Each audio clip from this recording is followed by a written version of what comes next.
Friends, welcome to our YouTube channel New Sunshine, जहां हम discuss करते हैं कुछ बेहतर। फ्रेंड्स, हम हमारा एसएसटी का जो पोर्शन है ज्योग्राफी को हम देख रहे हैं और उसमें हम आज एक और नए चैप्टर को ऐड करने वाले हैं जिसका नेम है अक्षांश और देशांतर। ये ग्लोब के अंतर्गत आती है अक्षांश और देशांतर। तो आज हम इस चैप्टर को देख लेते हैं कि इस चैप्टर में क्या है। यहाँ पर आपके लिए ग्लोब बना हुआ दिखाई दे रहा है। आगे चैप्टर देखते हैं। हम जानते हैं कि पृथ्वी गोल आकार की है। यह ध्रुवों पर थोड़ी चपटी है और मध्य में थोड़ी उभरी हुई है। यानी कि जो हमारी धरती है बनी हुई, उसका शेप कैसा है? उसका शेप कुछ इस तरह से है, एकदम पूरी गोल नहीं है। तो इसके ये जो ध्रुव हैं, ये ध्रुव होते हैं, ठीक है। ये है हमारा नॉर्थ पोल और ये नीचे है हमारा साउथ पोल, ठीक है। यानी कि ये हो गया उत्तरी ध्रुव और नीचे वाला हो गया दक्षिणी ध्रुव, ठीक है। तो ध्रुवों पर थोड़ी चपटी है, यानी कि थोड़ी सी प्लेन है, और मध्य में यानी कि जो बीच का उसका पोर्शन है वहाँ पर थोड़ी सी उभरी हुई है।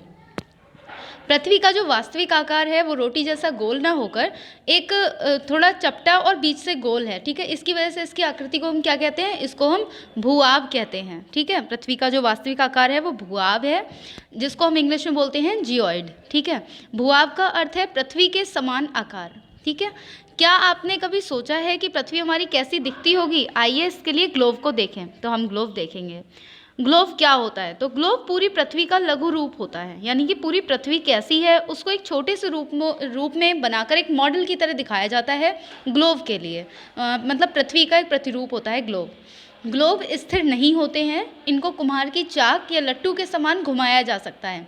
अगर आपने ग्लोब देखे होंगे कभी ऑफिस की टेबल पर या कहीं पर भी, जो ग्लोब होते हैं रखे हुए, वो अक्षांशों पर जुड़े हुए रहते हैं जिनको लट्टू के समान घुमाया जा सकता है, ठीक है। हमारी पृथ्वी भी इसी प्रकार अपने अक्ष पर यानी कि अपनी धुरी पर घूमती है। ग्लोब पर महाद्वीपों को, महासागर को, देशों को उनके सही आकार के अनुसार दिखाया जाता है। ऐसा नहीं है कि वो बिल्कुल एक मेजर्ड मतलब होता है जो उनका आकार होता है, लेकिन हाँ फिर भी काफ़ी हद तक उसको दिखाया जाता है।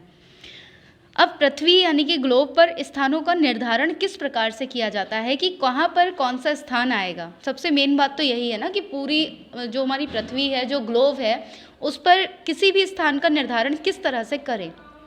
तो इनका जो निर्धारण है वो अक्षांश और देशांतर रेखाओं के माध्यम से किया जाता है। जब हम पृथ्वी पर किसी स्थान का निर्धारण आसपास के प्रसिद्ध स्थान, पर्वत, नदी, समुद्र आदि के सापेक्ष करते हैं तो उस स्थान की स्थिति सापेक्ष स्थिति कहलाती है, यानी कि रिलेटिव लोकेशन कहलाती है, ठीक है। जैसे कि श्रीलंका कहाँ है? तो श्रीलंका भारत के दक्षिण में स्थित है।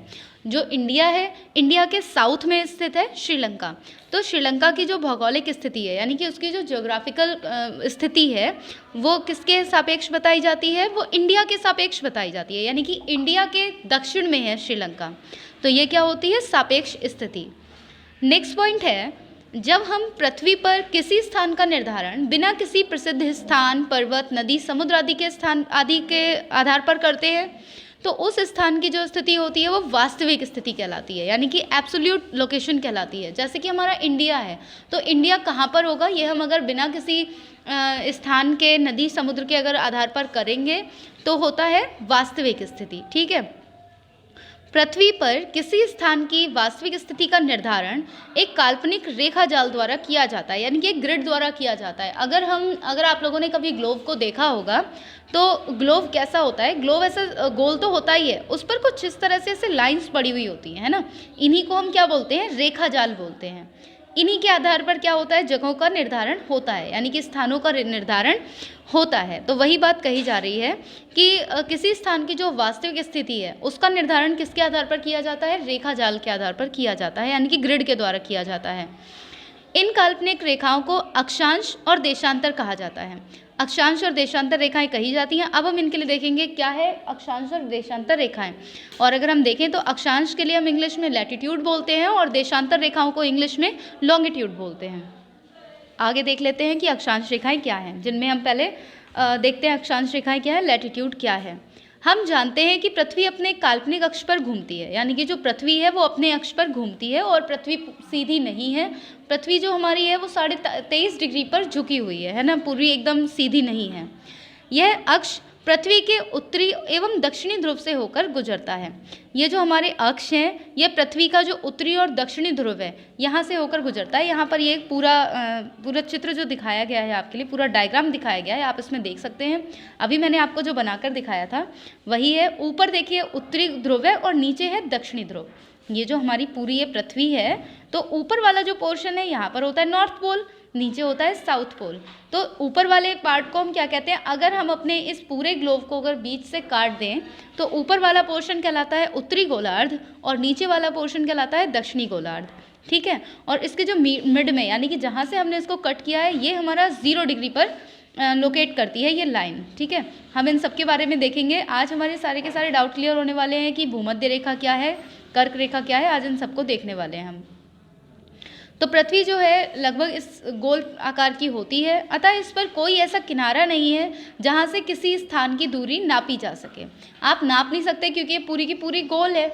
किंतु पृथ्वी पर उत्तरी ध्रुव एवं दक्षिणी ध्रुव रूप में 2 ऐसे बिंदु हैं जहाँ से किसी स्थान की वास्तविक स्थिति का पता लगाया जा सकता है, उत्तरी एवं दक्षिणी ध्रुव के आधार पर। विषुवत रेखा या भूमध्य रेखा एक अन्य काल्पनिक रेखा है जो दोनों ध्रुवों से बराबर दूरी पर है। ठीक है, अब बात आती है हमारे भूमध्य रेखा की, यानी कि इक्वेटर की। तो जो हमारा इस तरह से ये हमारी पृथ्वी है, अभी मैंने आपके लिए बताया कि जो बीच में से बिल्कुल पूरा डिवाइड करती है हमारी पूरी ग्लोब के लिए, तो वो होती है, उसको हम एक तो 0 डिग्री की होती है वो हमारी लाइन, और उसको हम क्या बोलते हैं, भूमध्य रेखा या फिर विषुवत रेखा बोलते हैं। इसको इक्वेटर के नाम से भी जानते हैं। और ये क्या है, एक काल्पनिक रेखा है। ऐसा नहीं है कि कोई लाइन पड़ी हुई है या कहीं से कटा हुआ है हमारा जो ग्लोब है, जो पृथ्वी है वो कटी हुई है, ऐसा कुछ भी नहीं है। एक काल्पनिक रेखा है। ठीक है, और ये जो है ये दोनों ध्रुवों से, यानी कि नॉर्थ पोल से साउथ पोल से, दोनों पोल से इसकी जो डिस्टेंस है वो इक्वल है, यानी कि बराबर है दोनों तरफ से, तभी तो ये इक्वेटर कहलाती है, यानी कि भूमध्य रेखा कहलाती है। और इसीलिए ये कितनी है, ये है 0 डिग्री पर। ठीक है, आगे देखते हैं। यह पृथ्वी को मध्य से चारों ओर से घेरे हुए है, यानी कि आप ये समझिए जो बॉल आती है, बॉल में कई बार बीच में एक लाइन पड़ी हुई होती है ना, तो बॉल में जो बीच में लाइन होती है वो चारों तरफ से लाइन होती है। आप उसी तरह से समझ सकते हैं कि इसी तरह से जो हमारी भूमध्य रेखा है वो पृथ्वी को चारों ओर से घेरे हुए है। यह रेखा पृथ्वी को 2 बराबर भागों में बांटती है। भूमध्य रेखा का उत्तरी भाग उत्तरी गोलार्ध कहलाता है। इसी प्रकार भूमध्य रेखा के दक्षिण का भाग दक्षिणी गोलार्ध कहलाता है। अभी मैंने आपको बनाकर दिखाया था ना कि उत्तर वाला यानी कि ऊपर वाला जहाँ से हमारा उत्तरी ध्रुव होता है, तो इक्वेटर के ऊपर का पोर्शन यानी कि उत्तरी ध्रुव का जो पोर्शन रहता है इक्वेटर से, वो हमारा उत्तरी गोलार्ध कहलाता है। और इक्वेटर से नीचे का पोर्शन जो कि दक्षिणी ध्रुव में रहता है वो दक्षिणी गोलार्ध कहलाता है। अच्छा, यहाँ पर भी ये थोड़ी सी इन्फॉर्मेशन दी हुई है, इसको भी देख लेते हैं। आपने पिछली कक्षाओं में पढ़ा है कि किसी बिंदु के चारों ओर एक चक्कर मतलब एक पूर्ण चक्कर को यदि 360 बराबर भागों में बांटा जाए तो एक भाग एक अंश के बराबर होगा, है ना। तो एक अंश के 60 बराबर भाग किए जाएं तो प्रत्येक कोण 1 मिनट के बराबर होगा। इस प्रकार 1 मिनट का 60वां भाग 1 सेकंड का कोण बनाता है। आगे देखते हैं। ये पूरा यहाँ पर पूरा ग्लोब बनाया गया है और यहाँ पर अक्षांश रेखाएं बताई गई हैं ग्लोब पर। ये अगर आप ये पिंक वाले अगर इसमें डायग्राम में देख पा रहे हैं तो ये हमारी बीच में बताई गई है कि ये विषुवत रेखा है।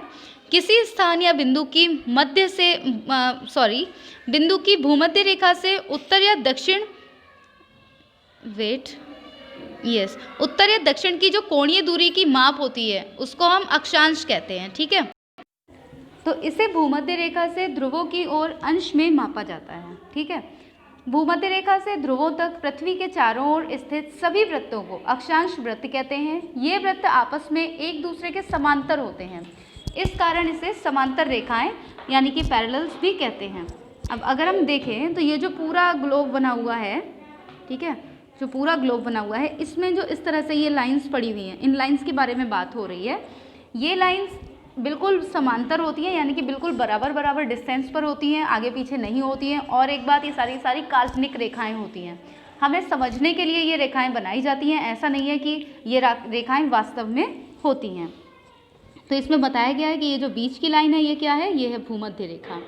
ठीक है, और भूमध्य रेखा से ध्रुवों तक पृथ्वी के चारों ओर स्थित जो हमारे वृत्त होते हैं उनको अक्षांश वृत्त कहते हैं। तो अक्षांश वृत्त क्या होता है? अक्षांश वृत्त वो होते हैं जो कि हमारी पृथ्वी पर भूमध्य रेखा के समांतर पृथ्वी को चारों ओर से घेरे हुए होते हैं, ठीक है, वो होते हैं अक्षांश वृत्त। तो आगे देख लेते हैं। भूमध्य रेखा को 0 अक्षांश माना गया है, क्योंकि भूमध्य रेखा से दोनों तरफ ध्रुवों के बीच की कोणीय दूरी पृथ्वी के चारों ओर 90 डिग्री होती है। उत्तरी ध्रुव 90 डिग्री उत्तरी अक्षांश तथा दक्षिणी ध्रुव 90 डिग्री दक्षिणी अक्षांश को दर्शाता है। इसी प्रकार भूमध्य रेखा के उत्तर के सभी अक्षांशों को उत्तरी अक्षांश और दक्षिण के सभी अक्षांशों को दक्षिणी अक्षांश कहा जाता है।